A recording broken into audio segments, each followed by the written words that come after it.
Agora, no dia 2 de outubro, haverá eleições na província de Quebec, no Canadá, para a eleição do primeiro-ministro de Quebec, né? Os primeiros ministros lá são provinciais também, né? E ele disse, olha, Boechat, a campanha aqui está no auge, todo mundo circulando, os candidatos e tal, ninguém pega jatinho, ninguém pega carro não sei o quê, eles andam de ônibus. É impressionante, Boechat, como é que a campanha aqui é uma democracia igual a nossa, não sei o quê, eleição, voto e tal, só que lá ninguém se permite determinados absurdos que a gente vê no Brasil como se fossem parte do processo democrático, como se fizesse parte do... E campanha na televisão tem horário eleitoral? Que horário eleitoral gratuito? Que negócio de entrar na casa dos outros sem licença? Não tem esse negócio. E verba pública de campanha? Que verba pública de campanha? Os caras andam de ônibus. Então um abraço para o nosso Antônio Machado que nos trouxe essa informação. Aliás, ele disse que a pauta de debates na eleição de Quebec agora está concentrada em questões de imigrantes, né, e temas e relações com os Estados Unidos e tal, sempre importantes, país fronteiriço e tal, e também um tema que está atraindo muitos debates na eleição em Quebec agora para primeiro-ministro, que é o aumento do tempo de licença paternidade. Os homens lá, quando as mulheres têm filhos, eles já têm direito a 1 mês de licença paternidade. As mulheres têm 1 ano. E podem transferir desse ano de licença 2 para o marido ou para o companheiro, de tal forma que os homens já podem ter 3 meses de licença paternidade em Quebec e estão discutindo a possibilidade de ter mais 1 mês. Além daquele 1 mês garantido, mais 1 mês garantido, de tal forma que com os 2 que a companheira lhe daria, são 4 meses de licença paternidade. 4 vezes 6, quanto é que dá? 4 vezes 6. 24? Eu teria direito a 2 anos de licença pela filharada que eu dei. Quero reivindicar aqui dos candidatos à presidência da República, ao Congresso Nacional, licença paternidade retroativa. Eu tenho 2 anos de crédito de licença paternidade. Já tirou a licença paternidade, Barão? Não, nunca. Eu nunca tirei também. Nunca tirei. Agora já fui para Quebec, viu? Cidade belíssima. Bom, minha gente, vamos tratar aí da vaca fria, né? Do dia a dia. Campanha rolando, expectativa muito grande hoje em torno da pesquisa Datafolha que vem por aí. É a primeira pesquisa Datafolha depois da confirmação de Haddad como candidato do PT à presidência da República. E a pesquisa, claro, diz respeito a todas as candidaturas, mas 2 em especial concentram as atenções como não poderia deixar de ser. Bolsonaro, pela condição em que se encontra, internado, já com uma operação de emergência realizada anteontem, sem que se saiba quando estará fisicamente apto, não apenas a se envolver com a campanha na rua, debates, visitas e tudo mais, mas até mesmo apto a fazer algo que ele pretendia, segundo seus assessores mais próximos, retomar esta semana, já a partir de terça, quarta-feira desta semana. A intenção original lá atrás, depois da facada, é que ele já estivesse em condições de começar a postar mensagens na internet, sendo um candidato e um partido que vem usando muito as redes sociais para sua pregação, para os seus discursos e tal. Nem isto Bolsonaro pôde voltar a fazer e não há perspectiva, não há garantias de que possa voltar a fazê-lo num tempo que os médicos tenham definido. Mais do que a campanha através da internet, que eventualmente ele pode fazer de dentro do hospital, desde que tenha condições para isso, a discussão agora em relação ao Bolsonaro é quando ele estará fisicamente apto para ir para a rua, para ir para os debates. O segundo turno está aí daqui a 20 e pouquinhos dias, etc. e tal. A concentração de interesses na figura de Bolsonaro é natural por ser ele o líder em todas as pesquisas, aparecer já empatado tecnicamente no segundo turno com boa parte dos candidatos, perde apenas para Ciro Gomes, parece que é na margem de erro, e nos demais ele está empatado ou vence, como é o caso da última pesquisa. É importante chamar a atenção do Ibope. Na última pesquisa do Ibope ele estava no segundo turno à frente de Fernando Haddad. A concentração de interesses, portanto, está voltada para ainda o que vai registrar este Datafolha, que é o segundo depois da facada, o primeiro depois de Haddad como candidato à presidência da República pelo PT. Ontem o dólar deu uma pancada para cima, atingiu seu maior nível desde o Plano Real, e o pessoal que lida com câmbio, com mercado e tal, está dizendo que são expectativas em torno desta pesquisa. Que expectativas elevariam o preço do dólar? Segundo as pessoas com quem eu conversei, e essa gente especula muito, cogita muito e tal, mas também é muito bem informada, eles dizem que a pesquisa está indicando um crescimento não pequeno do Haddad. Vamos ver se a pesquisa confirma. Este é o indicador de bastidores que se tem de que Haddad, nesta pesquisa, viria já refletindo uma colheita de votos mais significativas no arrozal de votos que Lula tinha. Lembrem-se que Lula tinha 39% das intenções de voto nas últimas pesquisas de que participou. Parece que Haddad começa já efetivamente, na sua primeira semana como candidato declarado do PT, a colher os votos que Lula lhe estaria transferindo. E este seria o indicador a ser confirmado, atenção, no Datafolha de hoje, que teria provocado essa alta significativa do dólar ontem, mostrando que os humores do mercado, os humores do PT não são coincidentes, né? Pelo menos nestas etapas eleitorais. Depois eles se acertam muito docemente. Então, expectativa em torno do que vai acontecer com o índice de Bolsonaro, intenção de voto, rejeição e projeção de segundo turno, expectativa em torno do que vai acontecer, do que tem acontecido, esteja acontecendo, porque hoje o Datafolha ainda está colhendo as entrevistas no dia de hoje, ontem e hoje. Expectativa, portanto, quanto ao que tenha acontecido ou esteja acontecendo com o Fernando Haddad. E os demais? Bom, os demais estão ali no bolo, como estamos acompanhando já as últimas pesquisas, a Marina numa queda já de 2 ou 3 pesquisas seguidas, com leve crescimento de Geraldo Alckmin, leve crescimento do próprio Ciro Gomes, que se isolou um pouquinho ali no segundo lugar, mas também na margem de erro. Então são aí, e a Marina, como eu disse, caindo. Este é o bolo dos candidatos que estão de fato aparecendo na pista nessa reta final como os competitivos para o segundo turno. Enquanto essas coisas não se definem, a campanha vai aí nos seus avanços e tropeços normais, né, previsíveis, sendo que alguns deles chamam mais a atenção.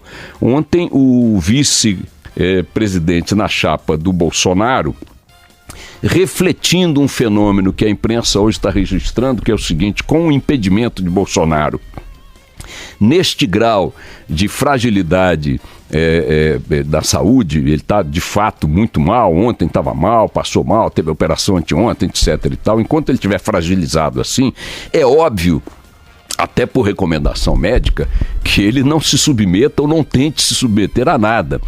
E segundo os jornais hoje estão dizendo, Bolsonaro exercia um comando muito efetivo de todos os grupos que estão aliados na sua campanha, né, debaixo do guarda-chuva de sua candidatura. Com a sua retirada de cena por conta do atentado e o prolongamento dessa situação de impedimento acima do que estava imaginado, mais longa do que estava imaginado, segundo os jornais hoje, cada grupo dentro da campanha está imprimindo um tom e uma estratégia e uma prática do dia a dia desde então. O que fez ontem, segundo alguns avaliam, ou tem feito com que o general Mourão se exceda naquilo que outros grupos da própria campanha entendem que é uma ação que, digamos, imprópria para um vice-presidente, porque não estaria decorrendo da orientação do Bolsonaro, que orientação nenhuma está passando a ninguém nestes dias. Mourão ontem deu declarações dizendo que, do seu ponto de vista, é possível reformar a Constituição sem constituintes, o que é uma aberração do ponto de vista histórico, do ponto de vista formal. Ele tentou sugerir que a Constituição de 1946, que foi uma Constituição democrática, teria resultado de propostas feitas por cidadãos, ou seja, uma democracia direta, conselhos. Ele está sugerindo que as mudanças constitucionais se deem também em função de propostas apresentadas por algum grupo de notáveis, por exemplo, né? E que esses notáveis, não eleitos, portanto, não seriam constituintes, produziriam projetos que seriam submetidos a plebiscito, a referendo popular. de tal forma que você bypassa, você cria uma variável para o Congresso como força, como poder exclusivo para a elaboração das leis. Então você criaria uma forma de democracia direta, sugerida pelo general ontem nessa palestra, levantando uma bandeira que remete a temores, né, de intervenções exóticas no jogo político, no jogo democrático, etc. e tal. O general foi dizer que a Constituição de 46 já tinha sido feita assim e foi desmentido por historiadores e por pesquisadores, dizendo que não. Constituições brasileiras em 3 ocasiões foram feitas assim, com propostas que não passaram pelos constituintes, mas elas não foram constituições de períodos democráticos. Estou lendo aqui, o registro é da Folha de São Paulo, foram as constituições de 1824, 1937 e dispensa dizer a de 1969, em plena ditadura militar. Mourão então embaralhou a história ao seu gosto para tentar fazer aí uma pregação que não necessariamente coincidiria com aquela que Bolsonaro quisesse colocar em discussão. Agora, notem, eu nem chego a ousar, nem posso ousar dizer que Bolsonaro discordaria. Mas o problema objetivo é o seguinte: Bolsonaro não está falando, Bolsonaro não está se pronunciando. Ainda que ele concordasse, conviria a ele num processo de campanha, com tantos temores aí no cenário, focados na figura dele, levantar uma bola como essa e levantá-la na boca de um general, que é o seu candidato a vice? O general estes dias também pleiteou, e não se sabe se combinado com o Bolsonaro, o que é pouco provável, embora não impossível, que quer participar dos debates com os candidatos à presidência da República das demais chapas, produzindo uma demanda semelhante àquela que Fernando Haddad solicitou, reivindicou, enquanto não era candidato formal como é hoje e quando Lula era o candidato formal do PT estando preso.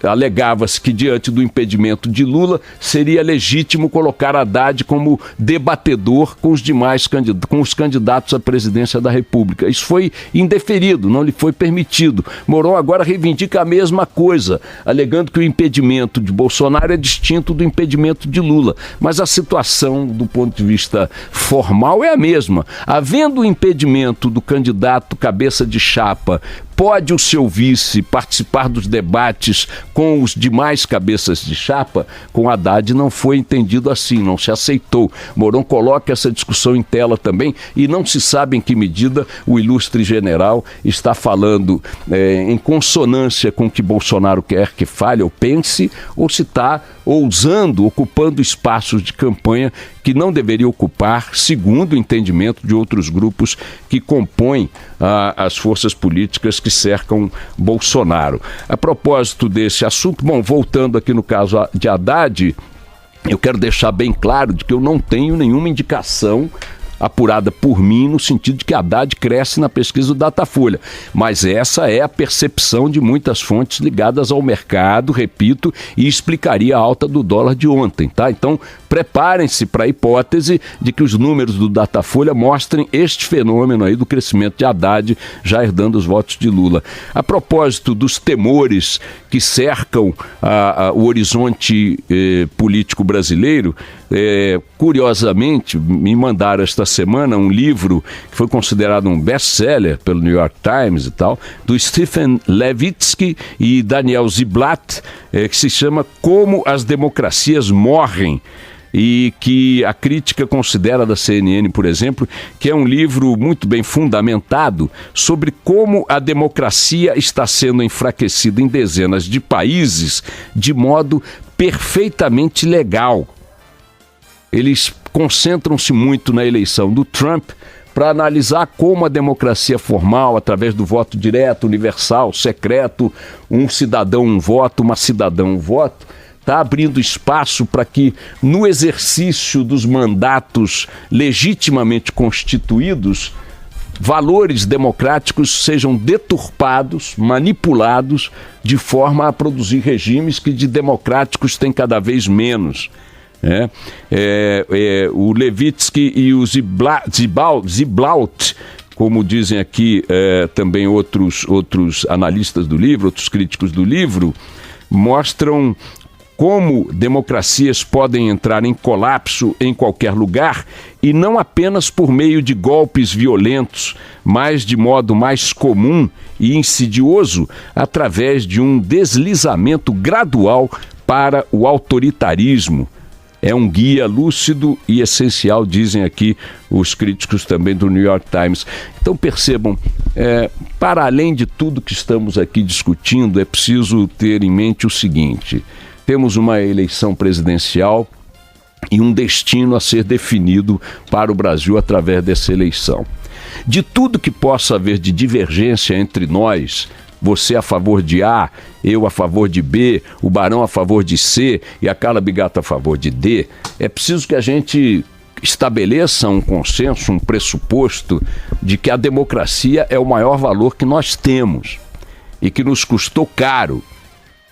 Não importa qual seja o candidato e não importa qual seja o seu projeto econômico, seu projeto social, é fundamental que ele não se desvie, ou que a gente não permita que ele se desvie deste valor que nos é comum e superior, que é a democracia.